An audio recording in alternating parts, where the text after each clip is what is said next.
We are here with Chris Bruder. He is a fabulous Lenormand reader. Um, I don't even know how I first we have not met in person, which is like hard to believe. um, but One I day, feel one day. one day we will. I'm sure we'll go to a conference or something or do something. But I don't even know how we came into each other's sphere, probably just like through Rana or something. But Yeah. I just feel like I always kind of knew who you were, like sort of in the ether. Um, and Likewise. Yeah. I saw your I would go into like bigger groups, and I'm always kind of like a lurker in bigger groups just to kind of see like where the conversation's going, Right. what are people talking about, just to kind of get a pulse on things. And I was always like, dang, his interpretations are so on point. Oh, thank you. And um so then one round of Lenormand Foundations, I just got the hit like I really want to bring other people into this and have them share their expertise. And you were the first person I thought of Mm, someone who would just be, you know, share your interpretation knowledge. Because when people come into Lenormand Foundations, that's the number one thing I see is I want to improve my interpretations. I want to see fluent interpretations and feel confident that I'm reading it correctly. And right, I right. think that you are like the king of that. So I felt like I had to bring you in for Thank that. you. So that's how I kind of came into Chris's sphere, knew about him. And so I would just love to know, just to kind of kick this off, like, how did you find Lenormand? And also, how did you learn to be so amazing at So it? it's kind of a funny story. I actually stumbled upon the Lenormand kind of by accident. So I don't know if anyone remembers the show Psychic Tia that aired back in like 2013 to 2014. I believe it was year 2014. And she used if you know her, she used a very specific deck called the Gypsy Witch Oracle fortune telling cards, something like that, some really long name, but Mm-hmm. Gypsy Witch. And I remember seeing that was the main deck that she would work with.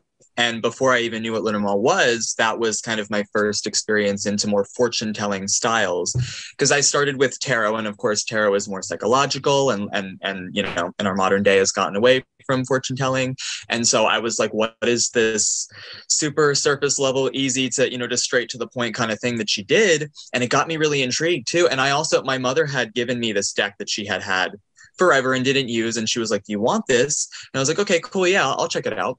And it happened to be the Gypsy Witch deck. So, of course, having that prior and seeing it on TV, I don't know if anyone else is like this, but I get really inspired to like figure out what that deck is, figure out how I can get it. How do I work with it if it's a different type of thing that I'm not used to? And so that was kind of what happened with me. And so I started after the show, I started doing a bunch of research and kind of figuring out what can I find online for how to read this deck. And of course, I stumbled upon Donale De La Rose. I don't know if anyone knows her, but she's an amazing, amazing teacher in the community. She has an amazing YouTube. Check it out.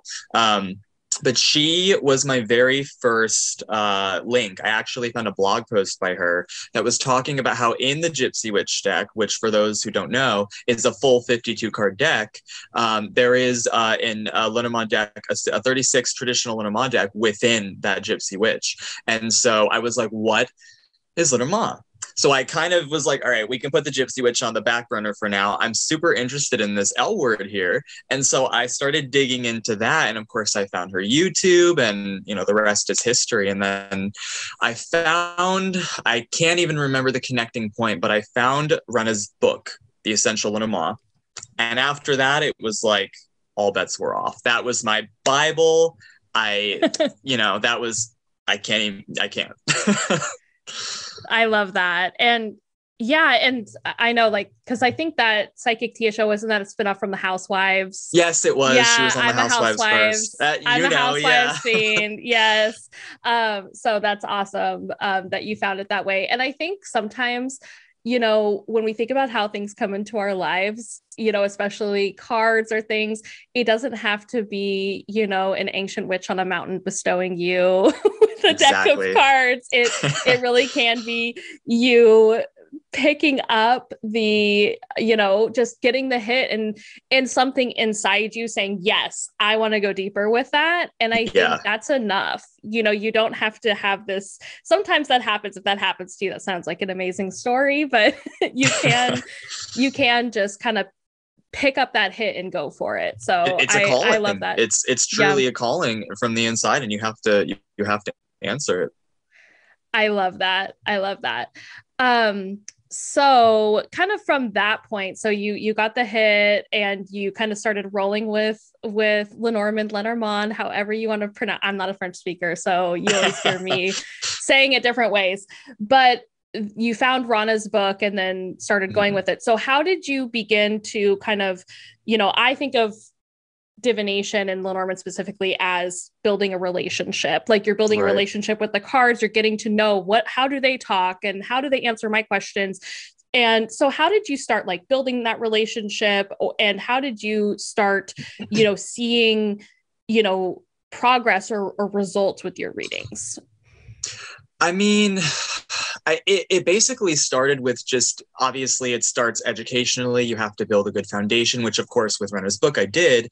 And then pretty much it's just doing readings, just reading on as much as you can, not being afraid to be wrong. That was my big thing. Because of course, when we're all new at something, we all fail a good amount. And with this, I definitely had my mishaps. So it's just kind of fighting through those and just reading, just honestly practicing. There's no better way to put it for how to build. Just going for it. And I think one of the things I really liked about your style too is I'll see you see something in like a gossip magazine and be like, let me pull cards on that. Yeah, because that's pop culture is truly the best way to, you know what I mean? Like it's a great opportunity for practice because that always comes out later. What happened, Yeah. And I think that's a really great way to have some fun and practice. And, kind of, we think about it like how you were saying, it's okay to be wrong when you're starting. And I think when you're practicing, you can be transparent with people like, hey, can I read for this? I'm totally practicing. Yeah, like, exactly. you don't have to put stock into this while I'm practicing. You're helping me. And I think one way to do that is, with, a low stakes way, even lower stakes is gossip magazines, because you can just kind of practice with that. And I know we'll probably get questions about like, because I always say I don't like to psychically spy on people. But if their lives are out there in a, they're living very public facing lives where you can check the information. I don't really think that's spying on somebody. If it's on TV, it's free range. Yeah. If it's on TV. And so I just wanted to kind of highlight that because I think that's such a fun, available tool that we can use anytime, and it's enjoyable, right? It's not like, pulling teeth with learning. So I love that style that you have there. And so like when it came to like reading for other people, when you were starting that out, like how did you like frame that, or how did that look? Because like I know for me, like I would like carry my cards around and just find a moment to be like, hey, can I put cards on that for you? Like what was that like for you, just like on a day-to-day level?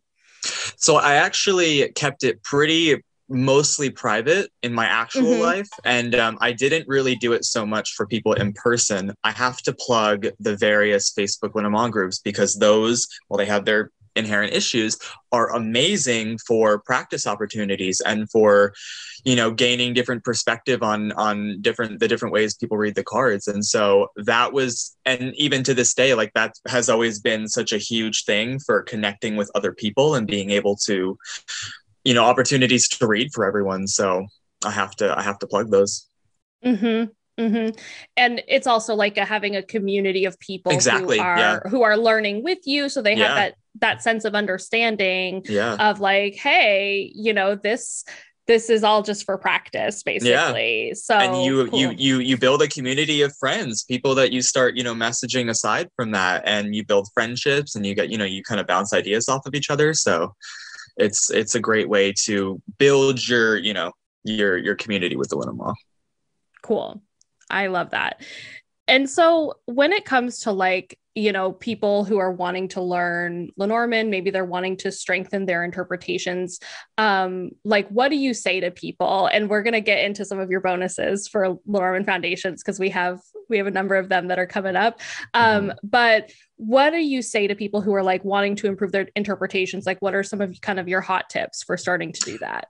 So I think my main tip that has kind of evolved and become more significant to this day, as you know, as with my experience with the cards in the real world, is that this deck, these symbols are not like the tarot where it's more scenic and symbolic, but these are actually like real world things that you can go out into the world and observe. You know, you can go out to, you can see a ship on the water and you can come up with all of these ideas of what a ship does, and it's, you know, metaphorical symbolic meaning and it's literal meaning, and it's all valid for reading, and it can all come out that way. And so my biggest tip is, if you want, is first of all to understand. And how do you understand? But you actually go out and you kind of do real world empirical personal research on these symbols. And by doing that, and just obviously by, you know, practice, I'm always going to say that, you build a bigger repertoire of what these cards can mean in and out of readings. And so that would be my biggest tip. But then, of course, also, I think a more mundane way to, and, you know, when you do that, a more mundane way to kind of implement that and apply all those things is to do daily readings. Because obviously daily readings are so general that they give you so many different meanings, and they can give you more than one meaning in a line. So I think dailies are really, really important. And I do think that, yes, they can become tedious, and that can kind of turn people away because they may get a little monotonous and boring after a while when you do them every day and you're like, okay, I need more. But honestly, like, dailies are very, very important just to kind of see how the cards, you know, talk on a very daily, mundane basis. Perfect. You're like preaching to the choir with the, yeah. with the dailies. And yeah, I feel you with what you're saying about like dailies can be mundane. They can be, you know, from time to time. And there is a bonus. If you're already in Lenormand Foundations, you'll see it there. But for those that are coming up in this round, I have a 3-card rep bonus. So if you feel like you're in a rut, like there's just like little things to kind of spice up your daily, but still keep the essence of the daily draw, like just ways to like tweak the question to be a little less general, but still general, basically, and some other ways to mix it up. So that's coming up too, because we feel you. It can get a little if you're doing the same thing day after day. So what I would love to talk about too is some of your bonuses that you have coming up for Lenormand Foundations this round. So obviously you did the interpreting lab. Was that last round? Yeah. Last round you did the interpreting lab. And so for those that haven't watched any of those yet, can you just give a little breakdown of what the interpreting lab is like? So the interpreting lab is a very hands-on, practical, you know, the modules are the more educational textbook type of thing, but the interpreting lab is where we actually play with interpretation, and we look at, you know, various different card combinations and scenarios in which the cards will mean different things. So it's basically, if you kind of want to get your hands dirty in the Lenormand, this is the time to do that and play around with it. And have fun, most importantly. And my tip for that, for your interpreting lab, is like it's really fun to watch the replay. And Julie, I think, was saying at the start of this, like, you know, oh, I get the interpreter. I get what they are. And I think the great thing is if you need time, you can always pause it and then kind of take your, you know, if you want additional time. But the thing I also kind of like about the interpreting lab is just going with it and having fun and getting on the roll. So you can do it either way, depending on kind of where you're at in your learning and what your style is. So the interpreting labs there, and I think just like it's another way to practice, and also having you know, someone who's a really practiced reader there to kind of give what your interpretations are is really helpful. And so this round, I know we floated around a couple different bonus ideas between, we're just DMing, okay, what bonuses this round? So do you want to talk about the bonuses that you want to do this round and what those are going to look like potentially? Absolutely, yeah. So we'll start with the first one. I want to do a bonus on context cards, which if you've read Rana's book, The Essential Lenormand, you'll know she calls them, or if you've ever had any kind of a communication with her, or taken class with her, she calls them key cards. And of course, key cards are I call them context cards to avoid confusion with the actual key card, but she does call them key cards. So that's how they're originally known. But context cards are the cards that specifically come up in a reading that directly talk about your context. So let's say you're talking about a relationship issue and you get the heart somewhere in whatever reading. That heart is a context card because it is the card of a relationship. And so context cards are very important in what is touching them, where did they land in the reading. Obviously, it depends on the type of reading, but basically what is touching them, what is affecting them, and how do we interpret that, kind of aside from whatever else comes in that reading. Because like you kind of want to hone in where the context cards are because they give you your quick answer. You know, you don't need to kind of do any more digging than that. It's right there. So I want to explore that in my first one. And then the next one, we're going to be developing the box, which, you know, I've kind of developed, I do the box a little differently, a little more free flow than is traditionally taught. But I still kind of keep the form of the tradition, you know, without completely discarding it. But I also kind of want to treat the box as kind of a precursor to understanding the grand tableau, because it is. And specifically, you know, in the grand tableau, we look for the strong positive and strong negative cards and what they're affecting, what they're touching, what influence they're having in the reading overall. But in a box, I also kind of like to bring that and concentrate it in a box reading because, you know, it kind of shows us, okay, you know, if we have the sun, where is the sun touching? Because the sun is such a powerful positive card. What is it affecting? You know, so that's going to be my developing the box, is kind of treating it a little more like a little things of the grand tableau. And then finally, I want to do a bonus on decision spreads, because I feel like decision spreads kind of go under the radar, but they are so useful and so practical. And I mean, they're amazing. You know, if you guys do them, I hope you do, to just really see, you know, what is going to happen with any which option that you're about any situation. And I also think it's going to be a good opportunity to look at the way that positive and negative cards kind of not play off of each other, but in contrast to one another. Because of course, you know, for anyone who's done a decision spread, we know that sometimes you can get options with all positives and you're like, okay, great. Well, how do I choose between them? So I want to look at, you know, is A positive better than B positive? How do they kind of compare and contrast? And then how do you decide when you have such a kind of like, you know, very monotone type of situation like that? Well, those sound exciting. And like you, I love a decision spread. We have a module on decision spreads, and I kind of use it as a way to introduce tarot, like like a technique to be like, it's kind of like, here's the decision. And then I use a tarot card for like the overarching kind of vibe. So like, okay, here's this like longer term and like the impact. So I think that would be really cool to have in addition of, okay, you have two really amazing options. Which one do you choose? Exactly. Okay, these both look really bad. What do we do now? So I think it would be cool to do that. And I think when you're working with clients, you're doing a lot of decision spreads. Yeah, you are.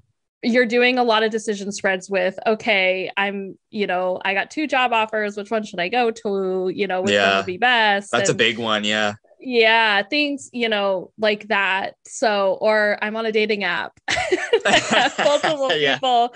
Which person should I roll with here? So I like that. And I think those bonuses are going to be great. And if you're already in Lenormand Foundations, you get access to these bonuses. So if you're already in it, you're getting access to them. And so these are the new ones for this round, which will be great. So I think with, you know, if anybody has questions for Chris, feel free to pop them in the chat, in the comments here, while we're, you know, kind of winding down a little bit. But in terms of like concrete practices for people like when they're starting out? I know a lot of people are like a little bit nervous about like, okay, how do I start this? Because we have some folks here that are really practiced, and I know y'all aren't afraid to get your hands dirty with just pulling cards and seeing what's going on. But for those that are like really new, would you say like dailies are probably like the best way to start for them? That's like lower stakes. Do you have any other kind of like tips for like really new people who have just started reading? I mean, first and foremost, build a good foundational, definitely get a book that, or, start working with a mentor or a teacher that you resonate with, because it's so important to stick to one way that resonates with you, so that you're not, because there's so many different variations, and the different ideas and techniques and styles of Lenormand, they don't all always come together in a nice, smooth fashion. So it is very important to stick to a style and really stay consistent. Consistency is, of course, key with any divination system, especially this one. But if you can, definitely get on to any Facebook group, start a group with friends, do anything you can to start reading for people, preferably people close to you, so that they can give you honest feedback. The groups, though, are a really good idea to get into, and just, I think they have, days where you can do free reading. Some groups I think are just, free reading in general, but just start reading for anyone and everyone you can. Don't be afraid. It's going to be real nerve-wracking because you're like, I'm new, all that self-doubt, but just, you have to, figure out how to get over that mountain and just do it. Just go for it. Just remember the end goal. And I think too, like, when you're starting and you're playing around with cards, like, I think transparency is is the thing that's going to, at least for me, that's what helped me feel calm and kind of coming in. And even in like big groups, I did practice in big groups when I first started. And then I was like, after a while. But one thing I would say, is like, hey, I haven't read for a lot of people, so I'm just starting out. And I think that kind of like, not like apologizing for your readings. You don't want to use your transparency as an apology, but just being straight up about where you are. And I think that can really help people feel confident in where they're at. Yeah. I also think too, a kind of a fun little activity people can do when they're just starting out is to do card combinations. Shuffle the deck, pull them at random, and just start. I'm going to plug this, even though admittedly, I've never actually kept like a consistent journal in all of my experiences and anything I've done. I'm just not a journal person like that. So this is kind of ironic that I'm plugging this, but I am. Keep a journal, write down those combinations, journal, because then you can also look back. And that's been the one thing that like I kind of wish in the past I had started a journal for, was so I could look back and see, oh, okay, yeah, that makes sense, So that's very important, is that you journal it, you have, a written record you can go back to. And even when you're like, oh, wait a minute, I've seen that combination before and now I'm seeing it in a reading, let's refer back to my own little compendium here. So play with card combinations. And I think too, like, with having a journal, because I kind of am like you, where I have a journal that I always keep, but this is like very chaotic. This is just containing my chaos. It's not any kind of like linear, here's what I do every day. It's like, oh, I got this download at 2 a.m. Let me scribble it down. And then later I'm like, what did I write? But then, but I think like for me, at least, like writing it down helps me absorb it. Like I absorb it through writing it.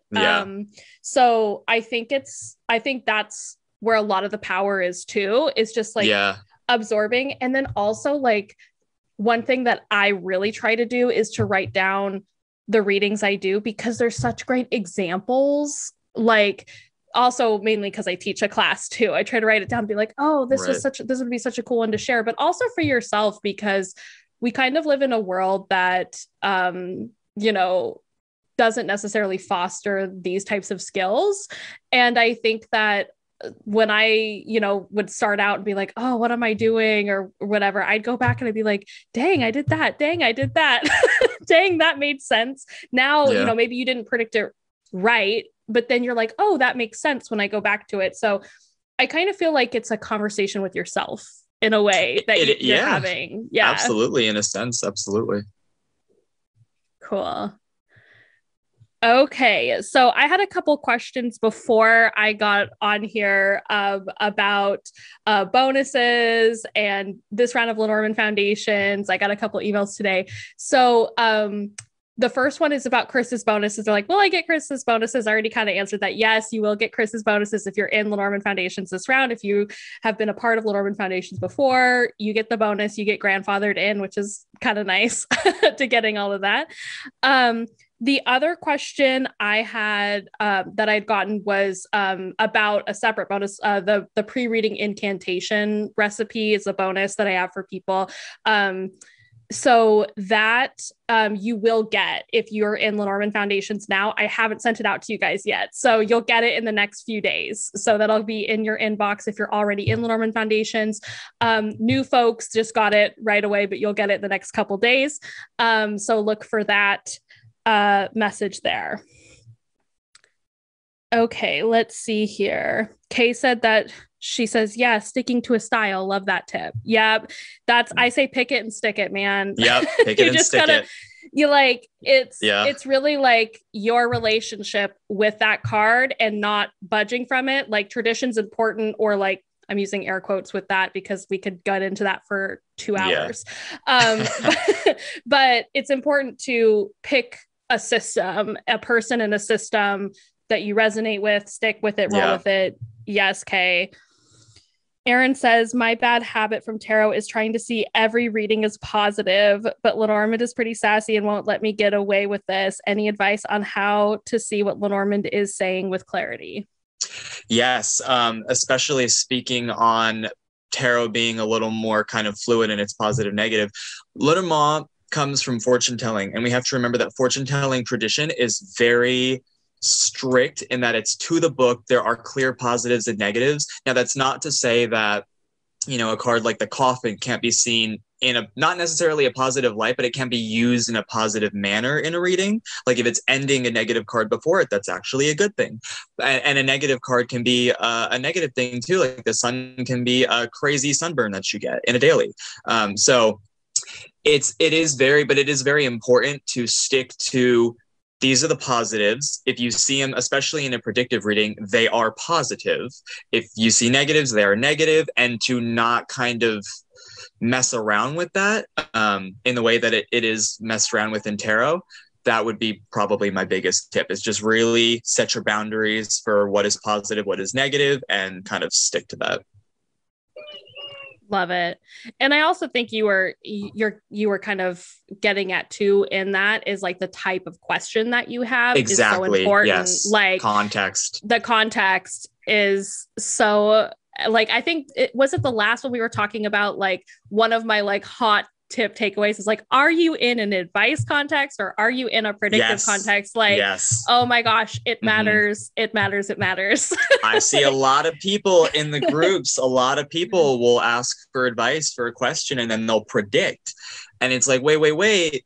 Always go back to your context, reread your question, think it over in your head again before you even think about interpreting those cards, so that you can set that tone and be like, okay, I'm in this question. I know I'm answering it. I understand it.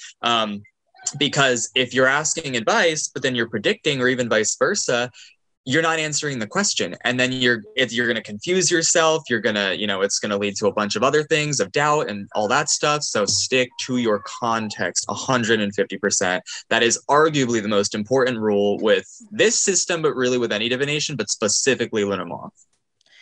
Totally. Yeah. I think, was it the last live we were talking about? Like, I was like, if you have like the mountain and an advice context versus the mountain and like a predictive context, you're in different worlds, man, with that card. Yes, yeah, like, yeah. In advice, it becomes more positive-ish. Stand your ground. It's exactly. Be unmoving. Be unwavering. Yeah, don't move. But then in a predictive, it's like, oh, you're gonna hit a bit of a snag, an obstacle. Something's gonna kind of set you back. So they're very different things. Totally. Yeah. And I think, that was my like That's one I feel like I've just seen a lot lately. So I'm glad that you kind of mentioned that or brought that up, because I also see that as a very important takeaway for and it is like the number one clarity. pitfall for any reader is they stray from the context. And then so honestly, like 99.9% of your problems or grievances will be fixed if you just go back to the context. Totally. And I think too, like if you're finding yourself, like you ask advice, but you're wanting to predict, it's like, just ask the next question as predictive, right? Like exactly, exactly. If you're like, oh, like, how can I be the best for this presentation or something? And then you're like, oh, it's going to go great because I got the sun. Well, it's like, well, maybe it's just saying, be confident, like be confident. Be but then sunny, maybe, spotlight. Yeah, but then like the next one, you might ask something just like, okay, like how will it go, if you really want to know how it will go. But if you don't want to know, that's fine too. You don't have to ask. That's another tip. Write down your question, because I was someone, and sometimes still am to this day, where like I would think of a question and then it would get all kind of wonky and I would be like, oh wait, but that's not really what I want to know. So now I'm not like connecting to that question while I'm shuffling, and then that's not good. So write down your question and really make sure that it's as clear and concise, because there are some people who they'll give you a whole paragraph for a question and you're like, wait, I don't even know what you want to know. We need to narrow this down to the bare bones here. So write down that question, kill your darlings, cancel out everything that you don't need, and then make sure that you actually want to know what you're asking. Totally. And if you need help with the question, just go to that, I forget what I call it, like the question worksheet. I think it's in like module 2. Just go there. We have like a quick little system to help you kind of narrow in, like, here's your actual question. So if you need help with that, do that. But otherwise, just like workshop your question, maybe not every time you read, because that would get ridiculous, but like, if you're sitting down for a daily, you do your daily, maybe you have a question about your day or something, and like workshop that question just a little bit until you get to a point where it's like, okay, I really want to know this. I'm clearly in a predictive context, or I'm clearly in an advice context. Just be clearly like both feet in one context, I guess. I love it. Yeah. Okay, you can tell we kind of learned from the same source. I feel like, which is why I really wanted to include Chris and Lenormand Foundations, because we're setting a foundation, right? You don't want like 10 contractors building the foundation of your house, because that's going to be like exactly differing situation. Ideas, ideologies. Yeah, it's not. Yeah. And so that's why it was kind of a no-brainer to bring him into Lenormand Foundations, because we have the same foundation in terms of like how we learned, and our styles might be slightly different, but it's different enough that you guys are going to learn something different from Chris, but you're not going to be like, oh, this is like out of left field, totally different. Without it contradicting. Yeah. Yes. Okay, awesome. So do we have any other questions coming through for Chris? Tyrone has a question in the chat. Oh, perfect. Good future topic would be how to combine the 4 extra Rana George cards. Do we have a bonus on the 4? I would love to do that, but I know that's not that's Rana. That's not traditional. Well, that's fine. I love them. I love them. I think we have a bonus. I don't know if I combine. I think it's about Grand Tableau. Rana's cards in the Grand Tableau, I think, is the bonus. So yeah, Chris, if you want to do a little thing on that, that would be awesome. Can I use them in my bonuses or no? I mean, I won't if I can't. So I use them as bonuses. That's how I don't teach them in the modules. But I think like if you did like, you did some without, and then you're like, all right, whoever has a Rana deck, I think it's great, because most people have her deck that take the class. So I think go for it if you want to. I just wouldn't put it in like in every right. Yeah. Right. Okay. Totally. Good yeah, balance. Absolutely. Okay. Oh, Judy said, yeah, you did a quick one. I forget which one. I think it's mostly Grand Tableau that I do that I talk about that. And Rana and I have a free YouTube video where we talk about her 4 bonuses, but I don't think we do combos with them. Mm-hmm. So that would be cool. Love that suggestion, Ty. Okay. Awesome. Do we have any other questions for Chris? And while we're seeing that here, I'll kind of give you guys a update on what's happening. So if you're wanting the pre-reading incantation recipe, if you're already in Lenormand Foundations, you get it. If you're not in Lenormand Foundations yet, you want to purchase by today. Today's the last day to get that pre-reading incantation recipe. So you just want to make sure to join by midnight tonight if you want to get that bonus. I've really appreciated your guys's messages, new folks going like, oh my gosh, I didn't even know this was a thing. So thank you for those. And in terms of Lenormand Foundations, it's open until next Sunday. So a week from today is when the doors are open. And then in terms of like, because I've been asked like, when's the next round? If I can't do it this round, I don't know. So if you want in, this is the round to do it. And yeah, I think those are all my announcements that I have here. Let's see. Ty said, I'd also like to know, what does it mean, especially in a 9-box draw, when we don't get any of the cards we charged? Mm. What do you think about that, Chris? You want me to take that one? Okay. Yeah, go for it. So I actually see that a lot. I am someone who I don't charge significator, like the focus cards necessarily. I don't think I ever really do that, but I do charge the actual human person significator cards because I work with Arana deck, and she has multiple man and woman cards, 2 sets, and I keep them in the deck at all times. And especially for like relationship readings, I want to see, is my main pair going to come up indicating the couple, or are there other people in the mix that are coming up? So I do like to do that. And I do often see that sometimes they won't come up. It's, for me, when I don't see those people cards come up, or I see one or the other come up but not their partner, for me that personally means that like that reading is it's still obviously about the relationship because you have to stay in the context of the reading. But the appearance of one partner with the absence of the other, or none at all, usually means, for the former example, that reading is kind of centering around whichever partner shows up, and it's showing more of the emphasis on is going to experience, what they're going to do. Again, of course, depending on the context. Basically, it's like they're being put on the forefront. They're the important person who's going to be, in whatever situation. And then if none of them show up, it's not talking about anyone specifically. It's just talking very generally about whatever that context is. Like if you do, how's this relationship going to go over the next 3 months, and you don't get any of your person cards, you kind of can't pin anything to anyone specifically unless you feel differently, but that's a whole other conversation. But for the sake of this conversation, it's pretty much more like you're looking at it in a very general sense. This is what's going to happen, but you can't really put it to anyone. That's when you want to do more questions and you want to keep asking. And, this is like a friend conversation you're having with a friend with your deck. So you want to keep going down the rabbit hole of like, okay, I see something bad's going to happen over here. Who is the culprit of, XYZ issue? So I hope that answers it. No, I love that. And I think too, with, the box spread or any spread, when you aren't getting, like, I think, what Rana calls it, what your bonus is going to be about, key cards, when you don't have any of those key cards that are showing up either, which I like to charge some cards. I try to charge as few as possible, but like if I'm talking about a marriage, I love to charge the ring as like, okay, we're talking about the actual marriage. And so if I see like, is the scythe coming up there?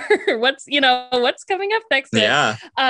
So a lot of times for me, when I'm seeing something like that too, and I'm not seeing any of those cards come up, but like in someone's reading, I'm seeing like, oh my God, it's only talking about like the husband's work. It's like, okay, well, maybe the husband's work is dominating the scene here. And like, that's the real thing that's going on. That's what the problem is, right? Exactly. Or that's what the central, and then as Chris said, like, ask more questions, right? Like, yeah. okay, Don't be afraid. People think it's like, oh, you have to just stop at one and I didn't get everything I need in this one. What's going to happen?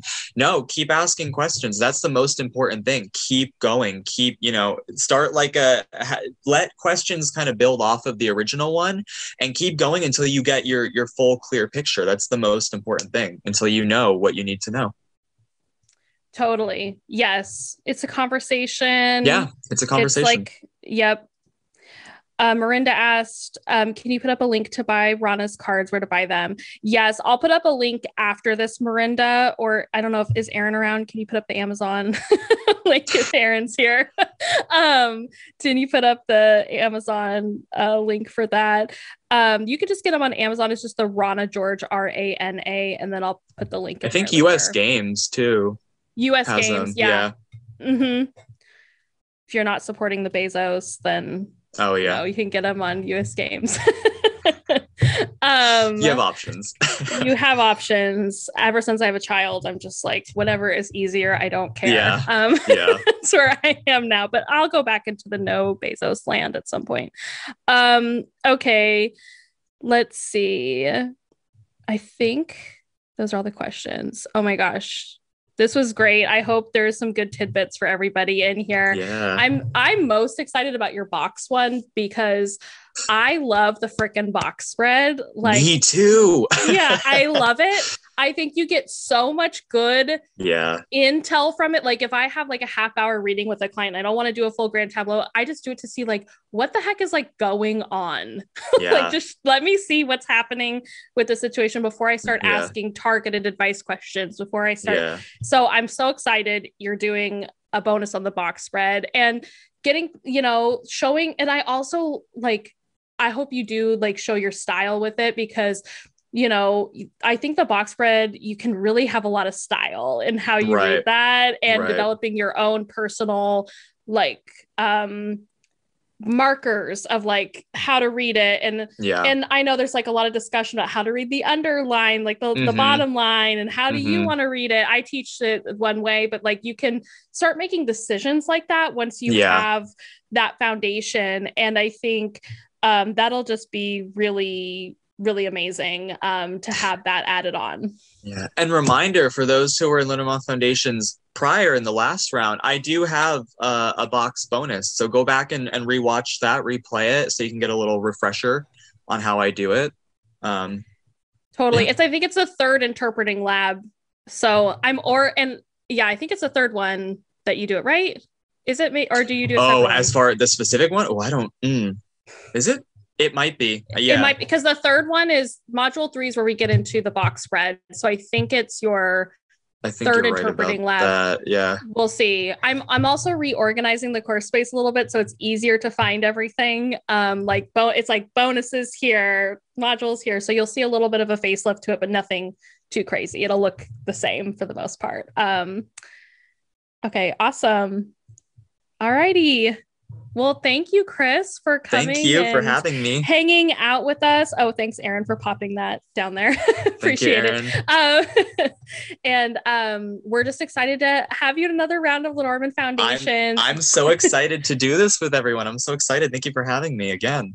Yeah. And so I think we'll just see you in the next few weeks, really. With your bonuses it's coming up. So get ready, everyone.